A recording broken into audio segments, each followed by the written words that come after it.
Conversations with the Empress. I am the Empress.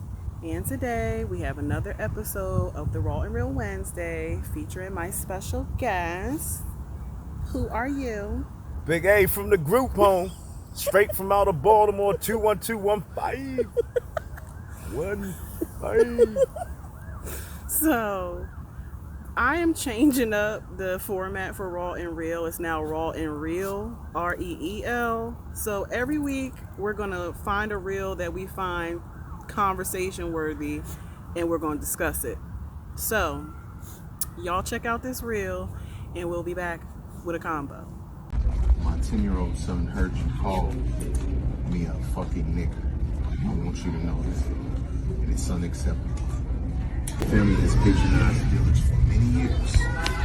I carry myself with honor. I would never disrespect any human being by calling them outside of their name. That of what you did. You don't know the impact of what you done to my son. But maybe you were unaware. And people get hurt. I didn't even notice. It doesn't matter about you noticing me. You shouldn't be speaking that way, period. So if you know that, then why do that, man? All I heard, I thought, because I had hurt my leg, and I said, You hurt your leg and you said, fucking no, nigger. but I didn't know. That's all I thought that was all that because I said, my fucking guy, or something like that, because I hurt my leg cramped up. But I didn't even know you Homer, were. listen to what I'm saying. I am. How long have you worked here? Over 20 years. Over 20 years, and you're acting that way. You don't know what straw could break the camel's back. You don't know. I know. But you disrespected myself. You disrespected my family. I couldn't even. But I would never do your children or your family or even you or no human being that way. I would never treat anybody that way. But I want you to know, man to man, that shit's not cool. And you don't know what young man. I have grace and honor. And I was raised with morals and values. But I lost a lot. I lost my mother. I lost my mother-in-law. I lost my sister. All last year. You don't know what mental state the next human being could be in. And it wouldn't be a cop. It wouldn't be a security guard. It wouldn't be nobody that could stop me from getting on your ass if I wanted to. You understand? So I want you to know that. Think about that. It doesn't matter about the age. Treat human beings with respect and morals and values. You understand that? Now I have to go home and correct my 10-year-old not to be a damn idiot. Don't act a fool. Don't be like Homer. Homer don't have respect for my kind or any human being. This ain't a black and white issue. This is an idiot issue. And I want it to be addressed. So I told your supervisor, we have everybody heard you say it.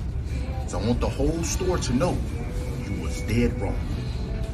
And I just bought this stuff at dealers with Homer working here. I wouldn't treat anybody like that, man. And you're dead wrong. So may God bless you and you keep moving forward and I'll pray for you, Homer. Thank you. Peace and blessings. Conversation is really stemming around Sit. how this brother handled apparently a racist comment made by a store employee At Dillard's. At Dillard's. I wherever never shopped at Dillard's. Dillard's is like a down south type of store, right? Like, But it's like a clothing store, right? yeah, down south someplace and stuff. But Oh, you know, okay. it could have been Macy's. It doesn't really Yeah, matter. the store It's just doesn't matter. yeah, It was the just situation. right. And you know, from what we watched, you know, this brother definitely took the high road, you know, in He did. dealing with the employee after he found out that the comment was made and that his son and then another customer apparently heard. Apparently, the whole store heard what the guy had said. Mm-hmm. But the thing that brought my attention to it is like I've always been the type of black person to like educate people. Yeah, I do get my righteous anger. Like I don't think I could have handled that situation the way he did, especially if I had a child. But I commended him for the simple fact that he still let his feelings be known, but he didn't do the stereotypical thing. Because a lot of times, racist people will try to provoke you into reacting in their stereotypical angry black person way. You said you could have handled that situation like that. I don't think you could have. Cause you be ready to chop people's heads off and shit. So That's true. But, and if it was your child that he said it to, standing on this side, watching it as it happened to somebody else, we can, form all kinds of comments or opinions about how we handle it. All I say is I commend the brother for handling the way he did. You know what I'm saying? Now, would I've done the same thing? I'm not quite sure. You know Big what I mean? A from the group home was not doing that. But I pray every day, please don't let no racist shit happen while me and you out, because shit, I gotta come up with bail money for this one right here. Man. This one right here, shit. Y'all think I'm bad? We already know that we live in a society and within this country where there might have been for a few years a way of people of trying to bury the fact that is rape, but like the history of this country is built on racism. The lid has been popped off and shit, proverbially. Yes. So we know that white people think the way that they do about us. Not all of them. Well, okay. Not all of them. Because I don't want to say that all people of Caucasian persuasion Yeah, that's are true. bad. They're not. That's absolutely my best true. friend is white and she's not Right, racist right. at all. That's true. But you're saying that for the racist ones. Yeah. But there's also, like, I have an opinion that there's two different types of racists too, because there's racist people who are like blatantly maliciously racist, like KKK people. But then you have the regular white person who is racist / biased / bigoted and just ignorant. Because if you're brought up in this society as a white person, you have a certain amount of bigotry and bias in you naturally, because it's put into you from the time you're born, even with history in school and stuff like that. Like, we're just now tipping that point of stuff actually coming out that's like the honest fucking truth. And and I would have to say, white privilege unto itself is a racist position that they don't even really realize that they have. And shit, you know what I'm saying? That entitlement, because I live in New York City, right? And to most people, New York City is built as this, melting pot and all this kind of stuff, where people from all over the world and different ethnicities and different races live in this big giant city, and but you said it's really all hunky dory. But like for real, if you live in New York City and you've been there for any amount of time and you're conscious of something, you know that New York City is very segregated. It's segregated in terms of, it's not like somebody's going to actually tell you can't go here and you have to sit, in a special place anymore. You know what I mean? Not like that. But I'm just talking about, I'm going to say the benefits that white people have in New York in terms of economics and social mobility and access to finance. But then it comes down to economics. Right. It's not really that's about why I was race. finishing. The economics, and the economic empowerment that they seemingly have at their disposal is not the same as the people of color. You know what I'm saying, the people of color At a lower, being, and we're going to say people of color, and we're going to say people of Hispanic descent, Puerto Ricans, Dominicans, like people of color, non-white don't enjoy the same economic benefits, strength that they do, and in terms of the intermingling of these said cultures, there's certain stratifications that happen, and I experienced this. Even you can go and like you said, nobody's going to necessarily turn you away from the bar that you want to go to simply because you're black. It's like an unspoken thing. Right, but at the same time, you're more likely to get called a nigga to your face if you're down south somewhere, because no, it happens. It can happen. I mean, for me personally, okay, so for instance, I'm gonna give the example of the lady that came into my job that day. I ain't saying where I work because that ain't y'all business, but I deal with the public, okay? And this lady came in, and she was a white woman, And when I first had started talking to her, we started talking about dogs and pit bulls. She had a pit bull. So I'm like, oh, common ground, whatever, whatever. But then she started like talking about like how Fox News is the only real news, and the whole thing with January 6th was bullshit. It's just a scam because the Democrats want to get votes. Like, she started going all the way right and showing me how right she was.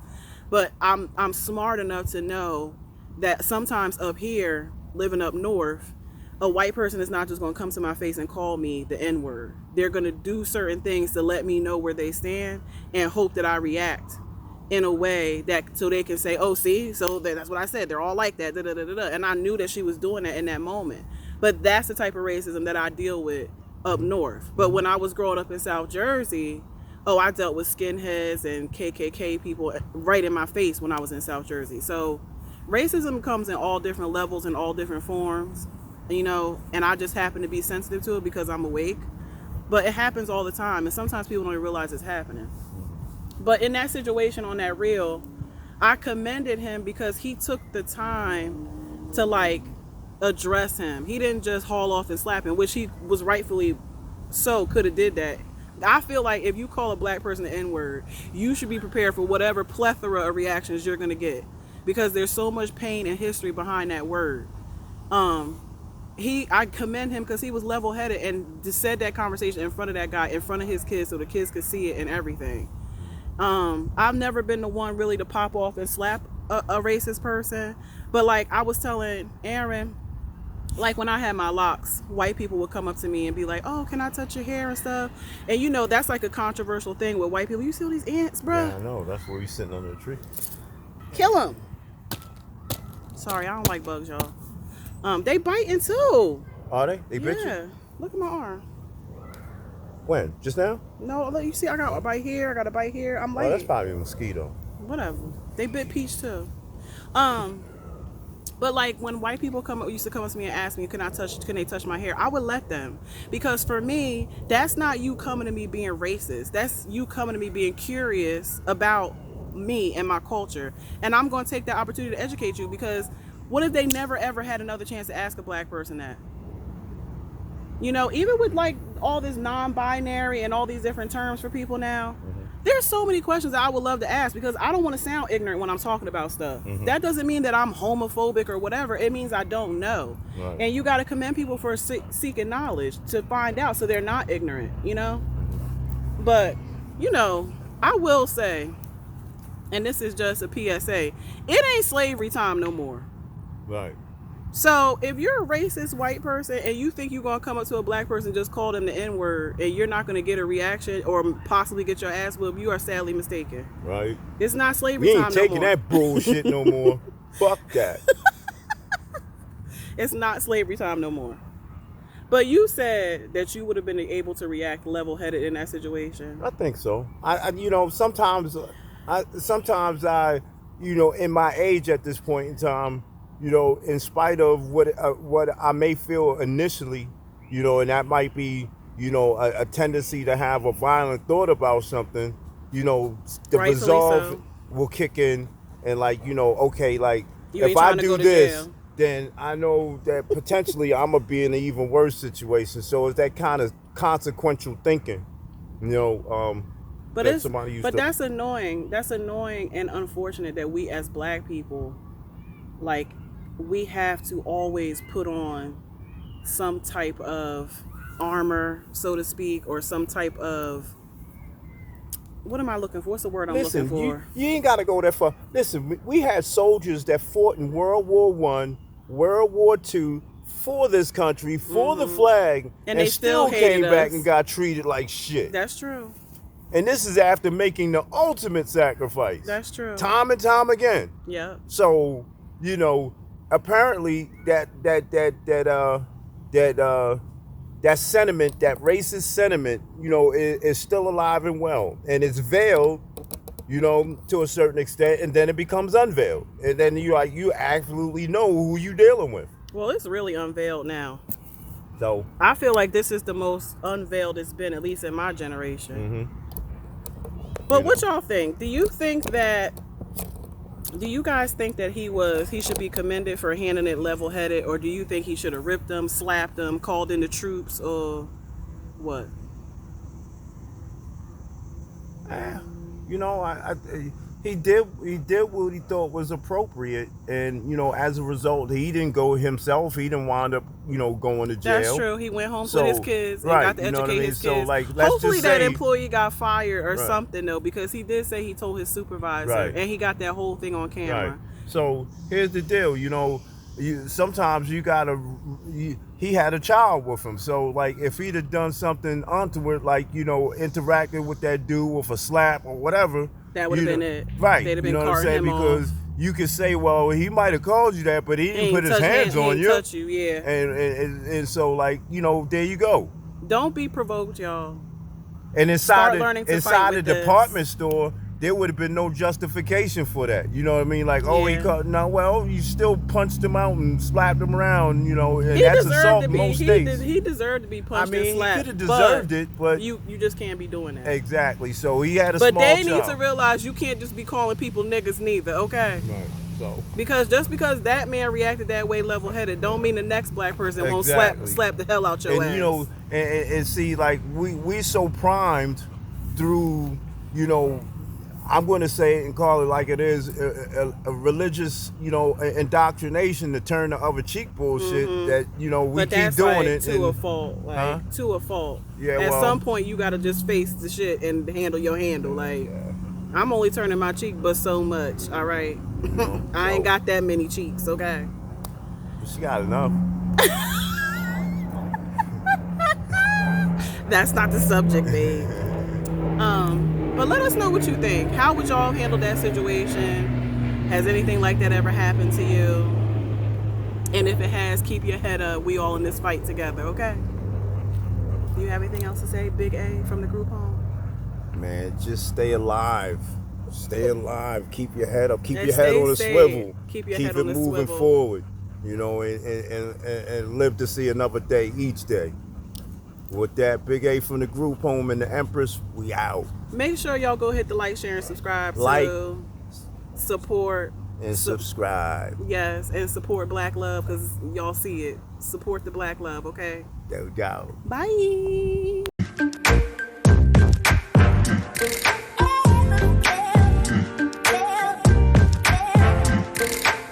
Hey, yo. Thanks for watching. My contact information is below. Please go like, share, and subscribe to my YouTube channel. Your support is always appreciated.